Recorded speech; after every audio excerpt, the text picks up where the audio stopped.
Hey toy collectors, welcome to another super exciting outrageous toy review. Today, we're looking at the G.I. Joe Classified series, Snake Eyes.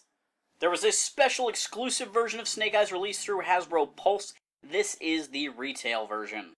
The back of this package shows off this amazing G.I. Joe art, containing several characters from the Joe and Cobra teams. Here we've got Snake Eyes out of the package, the silent man in black.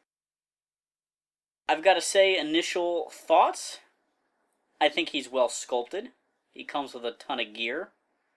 His joints seem a little soft. And man, did the peg and hole system on his accessories look bad. So Snake Eyes has a black head with a black visor on it. It seems very reminiscent of G.I. Joe Retaliation, which is a great version of G.I. Joe, so I don't mind them taking some cues from that. I do think this little red spot on his head is slightly weird. As we move down his torso, you can see he's got a bandolier here with some grenades and a pouch on it. That is a loose piece. He has some web gear and abs sculpted on his torso here, as well as the little Rashikage symbol. There is an ab crunch in the figure's center section here, and an additional one at the waist below that, so he has a pretty good range of motion there. His head can move side to side, up and down. It has a ball joint as well as a hinge in there. So definitely a good range of motion, similar to Destro if you saw my review of him. His arms have some straps and pouches, as well as some forearm guards. Definitely kind of feels a lot like the 85 Snake Eyes there. He's got shoulders that move out and spin around. Decent range of motion there. The sculpting doesn't seem to interfere with anything. He has a swivel at the bicep. That joint is completely hidden by the straps, so that looks really great as far as a design element. He has a hinge joint in his elbows. It's a double jointed hinge. He has a swivel at the wrist. There does not seem to be a hinge in that at all, which was the same as Destro. His belt piece is a separate piece. It's a double belt. One belt has an Arashikage logo. The other one is just a black and silver standard belt.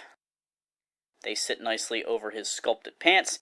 He's got nice military style pants, kind of wrinkly pants with some knee pads. The knee pads hide his double jointed articulation point there in his knees. He has a swivel in the thigh there that's pretty much hidden by the straps on his legs, which I think is great. And then he's got a good range of motion in his hips, moving out to the side and forward and backwards. He has a holster on each one of his legs, one for a pistol, one for a knife, and he has shiny black boots. Accessories! Instead of an Uzi, Snake Eyes' main gun is this crazy sci-fi blaster thing with a hole in the top and a peg on the side. He also has a small pistol and a suppressor, which can fit on that. Again, we have the hole in this weapon, but no peg this time. This pistol and the suppressor can be strapped to Snake Eyes' leg, which I think is a very nice feature. Snake Eyes also comes with a cool knife. It's got a little bit of a curve to it with a serrated edge there and finger grips. This is meant to be holstered on his side here, but it does not fit properly. It goes in part way, but it is always sticking out just a little bit. Snake Eyes comes with a backpack. This is a pretty nice standard type of military backpack. It has a hole in the side and a peg on the back. Snake Eyes also comes with a sword and sheath. The sheath has a peg on the back of it and the Arashikage logo painted on. And we can pull out his sword. This sword, sculpted and molded in all black, is very reminiscent to the 1985 Snake Eyes. Snake Eyes has a hole in his back, as well as a hole in his bandolier here. His sword sheath has a peg. It could be pegged through those items, so you could carry his sword on his back. I do think it makes his bandolier pop out kind of funny, so I tend to just plug it into his back and let the bandolier lay loose.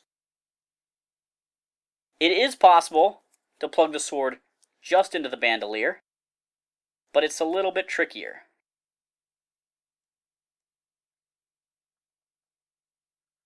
The same could be said for the backpack. I could peg it through both holes or just stick it into his back, which is kind of my preferred option. And then I could peg the holster onto that, or I could peg his large gun onto that. The large gun does have a hole in it, so it seems like in theory you could peg the sword to that. We're kind of building an erector set here, and the equipment gets weirder and weirder at that point. Also, the pistol down here has a hole for whatever reason as well. Overall, I like this Snake Eyes figure. The sculpt is really, really great. The joints are a little bit loose, but not as floppy as I thought maybe they would be when I first took it out of the package. They definitely felt a little loose, but they're not terrible. Some of his accessories are amazing, and some of them are weird. The knife not going in the holster is kind of lame, and the fact that both guns have these giant holes through them is very disappointing. I do like the sword. I think the sheath hooking onto the backpack looks great. So I'll be looking for an Uzi in this scale to replace the Sci-Fi Blaster, and I think I'll be extremely happy with this Snake Eyes. Thanks for watching this super exciting, outrageous toy review. Make sure to like, subscribe, and check out my other videos.